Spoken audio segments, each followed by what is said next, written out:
And subscribe करें हमारे YouTube channel को और बेल आइकन दबाएं ताकि सभी अपडेट्स आप सभी तक सबसे पहले पहुंचे।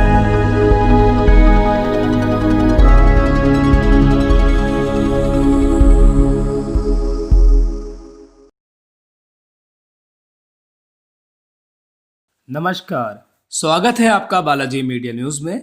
जैसा कि आपको पता है कि बालाजी मीडिया न्यूज़ कैंसर से निपटने के लिए एक मुहिम चला रहे हैं। आगाज़ एक नई शुरुआत, फाइट अगेंस्ट द कैंसर, जिसमें आपको दिल्ली के जाने माने डॉक्टर से मिलाया जाएगा जो आपको बताएंगे कि कैंसर से बचने के क्या उपाय हैं।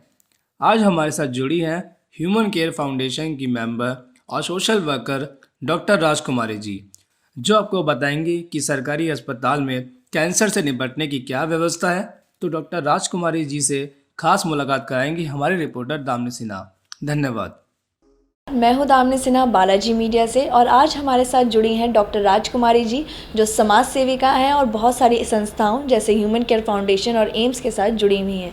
तो आइए मिलते हैं डॉक्टर राजकुमारी जी से। मैम, आपका बहुत बहुत स्वागत है हमारे शो में।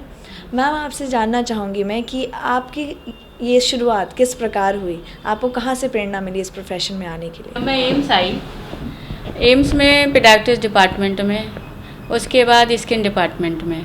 तो मैं ये देखती थी कि बहुत सारे पेशेंट आते थे, पुअर पेशेंट हमारे यहाँ स्किन में ही छोटे छोटे से क्रीम वगैरह लिख दी जाती थी, उनको भी लेने के लिए उनके पास पैसे नहीं होते थे और उनको एस्थमा टाइप की बीमारी हो जाती थी, एलर्जी जो पाथेनियम से, उसके लिए भी पैसे नहीं होते थे। वो मैं उस प्रोजेक्ट में काम करती थी, तो जिससे हम लोग जो पुअर पेशेंट होते थे उनको मेडिसिन प्रोवाइड कराते थे, कुछ टेस्ट करवाते थे, वो सारे फ्री थे। तो ऐसे धीरे धीरे करके मैंने कई साल वहाँ पे काम किया और फिर एक दिन लोगों को मेरे मन में ऐसी भावना आई कि मैं इसको छोड़कर मैं क्यों ना अपने बैक हो जाऊँ, सोशल करूँ और मैं सोशल समाज की कुछ सेवा करूँ जाके। फिर मैंने जब देखा कि जब मैंने छोड़ा तो छोड़ने के बाद में कुछ ऐसा पड़ाव आया कि जो हमारे स्किन के ही पेशेंट थे, जैसे स्किन कैंसर हुआ, एलर्जी हुआ, बहुत सारे टेस्ट में पैसे लगते थे। तो कुछ लोग ने जैसे डिपार्टमेंट में पता लगता गया कि डॉक्टर राज छोड़ के चली गई हैं और वो सोशल में शामिल हो गई हैं, तो वो हमारे यहाँ भेजते थे और मैं उनकी जो हूँ सेवा करती थी। उनके जो इन्वेस्टिगेशन होते थे उसके लिए मैं लोगों को फ़ोन करती थी, और जैसे कि पैथोलॉजी डिपार्टमेंट है, केयर लाइफ डायग्नोस्टिक है, और जैसे कि पैच टेस्ट वगैरह उनके लिए भी फ़ोन कर देती थी, तो वो लोग हमारे कहने से हाफ रेट कर देते। तो ऐसे मुझे मन में ये प्रेरणा होती थी, जब ये लोग हमारा सपोर्ट कर रहे हैं और हम पेशेंट के लिए कर सकते हैं, तो फिर धीरे धीरे करके मैंने अपना पड़ाव और आगे बढ़ाती गई। और इसके बाद जो है जैसे कैंसर का पेशेंट आया हमारे पास, एक बच्चा था लक्ष्य, सबसे पहले मैंने एक बच्चा आया था, वो बहुत ही गरीब बच्चा था और उसकी माँ जो है कई लोगों से बात कर चुकी थी। फिर वो किसी ने उनको बोला कि डॉक्टर राज हैं, उनसे बात कर लीजिए आप जा कर के। तो जब वो आई तो मैंने उनसे बात किया, तो कहने लगी मैडम मेरा एक ही बच्चा है, जैसे भी है। तो मैंने बोला कि ठीक है, मैं आपके जो भी काम आ सकती। फिर मैंने लोगों से बातचीत किया, किसी ने भी मुझे नहीं बताया कि इस तरीके का हम हेल्प कर सकते हैं। फिर मैंने उनकी फ़ाइल वगैरह मंगाया, पढ़ा और कुछ कार्ड वगैरह मंगाया, उनके पास थे नहीं। फिर मैंने कुछ लोगों से बातचीत किया, उन लोगों ने उनको डोनेशन देना शुरू किया और उस बच्चे का ट्रीटमेंट स्टार्ट हुआ। ऐसे ही जो है एक गांव का पेशेंट था, हार्ट का, नाम तो नहीं बताना उसका, पेशेंट के नाम नहीं। तो ऐसे गांव का था, तो उसकी माँ जो थी वो ईंटा पाथती थी। तो उसको भी पता लगा कि मैडम एक है और ऐसे ऐसे हेल्प करती हैं। उसको भी जो है बाल चेंज होने थे, उसका 1.55 इस तरीके से कुछ था, तो वो भी हमारे पास आए। मैंने इस तरीके से उनकी भी हेल्प की और आज वो भी है और हमेशा वो फ़ोन भी करते रहते हैं। मेरे ये जितने भी पुराने लोग हैं कांटेक्ट में रहते हैं। तो मुझे इस तरीके से धीरे धीरे करते करते आज 15-16 साल हो गया। तो आज जो भी है मैं इसी तरीके से सोशल करती हूँ। मैम, जैसा कि आपने अपने पेशेंट्स के बारे में इतने ब्रीफ मैनर में हमें बताया, आप क्या हमें वो सरकारी अस्पतालों के बारे में किस प्रकार की फॉर्मेलिटीज़ के थ्रू जाना पड़ता है गरीब लोगों को, उनके बारे में कुछ बताना चाहेगी ताकि उनके लिए आसानी हो सके, अपना इलाज में ज़्यादा वक्त इन्वेस्ट कर सकें और फॉर्मेलिटीज़ पूरी करने में कम? ओके,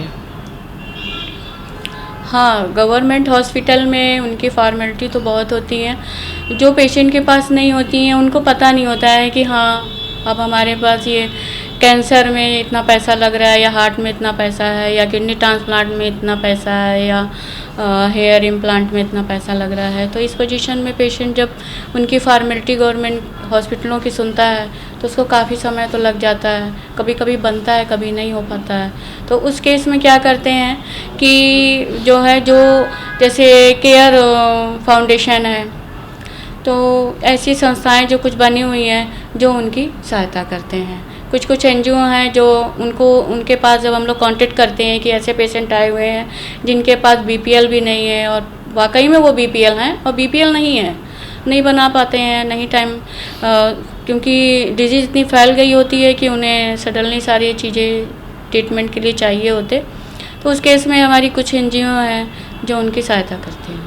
ह्यूमन केयर फाउंडेशन के साथ जुड़कर आप किस तरह की सुविधाएं प्रोवाइड करवाती हैं कैंसर के मरीज़ों के लिए? जैसे CSD किट है, इंजेक्शन है, मेडिसिन है, और जो भी होता है फंडिंग उसको करवाती हैं। युवा लोग और जो बच्चे हैं उनके खान पीन में बहुत ही फ़र्क होता है, तो आप उनके लिए कुछ संदेश देना चाहेंगी कि हाँ। उन्हें किस प्रकार का लाइफस्टाइल फॉलो करना चाहिए, किस प्रकार का खाना परहेज़ करना चाहिए, उसके बारे में कुछ हमारे युवाओं को और बच्चों को ज़रूर बताएं। मैं युवाओं और बच्चों को ये संदेश देना चाहूँगी कि आजकल जो मार्केट में उपलब्ध हो रही हैं चीज़ें उस पर ज़्यादा से ज़्यादा ध्यान दें, कलरफुल चीज़ों पे ना जाएं। जैसे बहुत सारे आइसक्रीम, नंबर 1 पर आइसक्रीम आती हैं और उन पे कलर बहुत ज़्यादा होते हैं, वो ना खाएं। और दूसरी चीज़ें जो फ्रूट्स होते हैं उसमें एप्पल होते हैं, एप्पल में जैसे कि उसमें वैक्स है, ऊपर वैक्स है, तो जो जिसमें चमक धमक की चीज़ें हैं, चमक वाली चीज़ें हैं, एप्पल में चमक ज़्यादा होता है। और बनाना में भी देखिए आजकल चमक के लिए वो एसिड में फार्म करके लगाते हैं, गावा में भी लगाते हैं, अमरूद में भी लगाते हैं। तो ऐसी बहुत सारी चीज़ें हैं जो उनको नहीं खानी है। Ma'am, as a microbiologist and a social worker of Human Care Foundation, आप हमारे कैंसर के मरीज़ों को क्या संदेश देना चाहेंगी?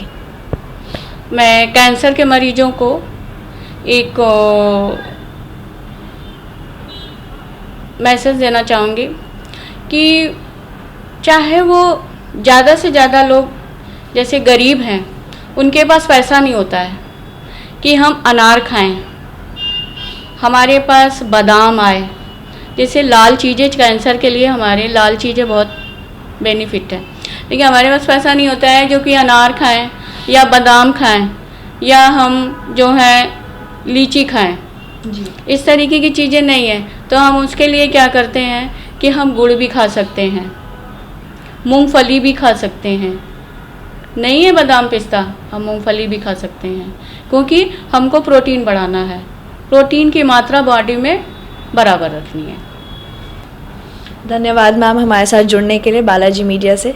तो आज हमारे साथ थी डॉक्टर राजकुमारी, जो एक समाज सेविका हैं और एम्स और ह्यूमन केयर फाउंडेशन से बहुत सालों से जुड़ी हुई हैं। धन्यवाद।